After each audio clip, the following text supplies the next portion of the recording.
আসসালামু আলাইকুম। সম্প্রতি বিবিএস একটি জরিপ চালিয়ে জরিপের ফলাফল যেটি প্রকাশ করেছে তাতে উদ্বিগ্ন হওয়ার যথেষ্ট কারণ আছে।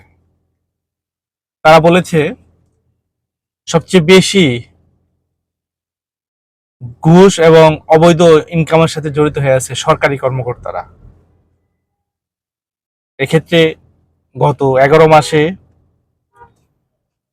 দুর্নীতি দমন কমিশন যে সমস্ত মামলা করেছে দেখা গেছে তার বেশিরভাগই সরকারি কর্মকর্তাদের বিরুদ্ধে। গত আওয়ামী সরকার আমলে এমন একটি পর্যায়ে ছিল যে সরকারি কর্মকর্তাদের কাছ থেকে কোনো সেবা নিতে গেলে ঘুষ ছাড়া কোনো সুযোগ ছিল না। সেই ধারাবাহিকতা এখনো বজায় আছে, যেটা আমাদেরকে অত্যন্ত মর্মাহত এবং উদ্বিগ্ন করছে। জরিপে প্রকাশ করা হয়েছে সরকারি কর্মকর্তারা 33% ঘুষ ক্যাশ হিসেবে নেন, সমপরিমাণ ঘুষ বিভিন্ন উপহার এবং উপঢৌকনের মাধ্যমে নেন,